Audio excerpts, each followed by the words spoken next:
Hello అండి, ఎలా ఉన్నారు అందరూ? సో ఈరోజు మేము చికెన్ కర్రీ ట్రై చేసామండి. సో మా అత్తమ్మే ఎక్స్ప్లెయిన్ చేస్తూ మొత్తం కర్రీ చేసింది. చివరి వరకు చూడండి అండ్ ప్లీజ్ సపోర్ట్ చేయండి. Thank you. ఫస్ట్ ఫ్యాన్ పెట్టుకోవాలి. పెట్టుకుని దాంట్లో ఆయిల్ వేసేయాలి.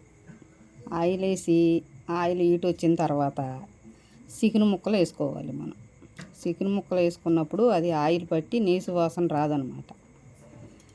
ఆయిల్ అది కొంచెం ఉడికిన తర్వాత కల్లుప్పు చల్లుకోవాలి దాంట్లో.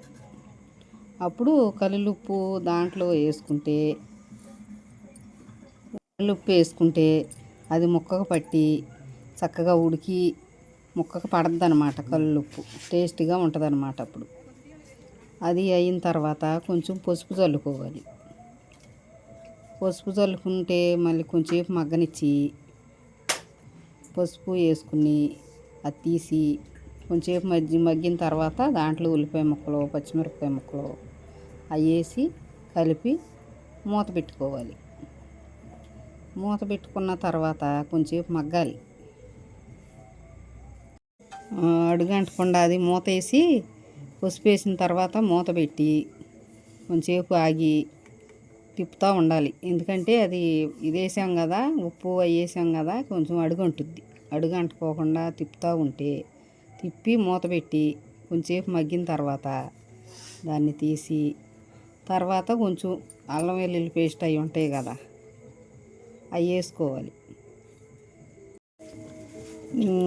టమాటా ముక్కలు అవి వేసిన తర్వాత కలిపి మూత పెట్టి ఈలోపు మనం అది మగ్గేలోపు అల్లం వెల్లుల్లి పేస్టు, టమాటా పేస్టు, పచ్చిమిరపకాయలు, అల్లం వెల్లుల్లిపాయలు నూరు పెట్టుకుంటాంగా దాన్ని దాంట్లో వేసేసుకోవాలి. వేసేసుకుని కలిపి బాగా మూత పెట్టుకోవాలి. మళ్ళీ టమాటా ముక్కలు వేసి మూత పెట్టుకుని మగ్గిన తర్వాత దాన్ని కొంచెంసేపు మూత పెట్టి మగ్గిచ్చాక దాంట్లో అల్లం వెల్లుల్లి పేస్ట్ వేసేసుకోవాలి. అల్లం వెల్లుల్లి పేస్ట్ వేసి ఇక్కడ ట్విస్ట్ ఏంటంటే అది వేసి కలిపి మూత పెట్టి మగ్గిద్దని అనుకుంటే అది గ్యాస్ అయిపోయింది. గ్యాస్ అయిపోయిన తర్వాత మళ్ళీ అప్పుడు తీసుకెళ్ళి కట్టెల పొయ్యి మీద పెట్టామన్నమాట. కట్టెల పొయ్యి మీద పెట్టి దాన్ని కొంచెం కరివేపాకు, కారం వేసి కరివేపాకు వేసి తిప్పుకున్నాం అన్నమాట. తిప్పుకుని సరిపడినంత కారం వేసుకుని మూత పెట్టి కలిపి తిప్పి మూత పెట్టుకుని కొంచెంసేపు మగ్గనివ్వాలి. కొంచెంసేపు మగ్గిన తర్వాత కొంచెం వాటర్ కారపొడి వేసుకున్న తర్వాత మగ్గి నీళ్ళు వాటర్ కనపడుతుంది దాంట్లో చక్కగా దగ్గరికి మగ్గి ఉంది కదా, దాంట్లో వాటర్ యాడ్ చేసుకోవాలి. సరిపడినంత వాటర్ యాడ్ చేసుకుని కలిపి వాటర్ వేసి మగ్గి చక్కగా ఉడికి ముక్క అది బాగుంటుంది. అప్పుడు మూత పెట్టి కలుపుకుని మూత పెట్టుకుని మగ్గి దగ్గరికి వచ్చిన తర్వాత 10 నిమిషాలు మగ్గనిచ్చి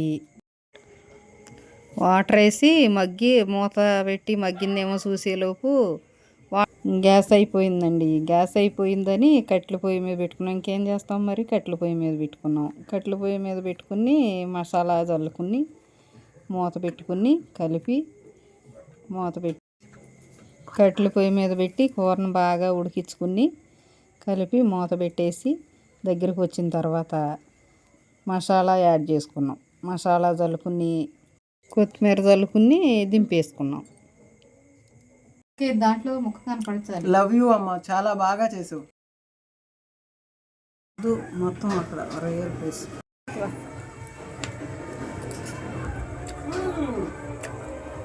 అబ్బా సూపర్ ఉందమ్మా. ఓకే, వావ్, ఈ చికెన్ ఏంటి ఎంత మెత్తగా ఉడికింది మమ్మీ? ఇంత బాగా ఎలా వండగలిగావు నువ్వు? వావ్, టేస్ట్ అదిరిపోయింది మమ్మీ. ఓకే.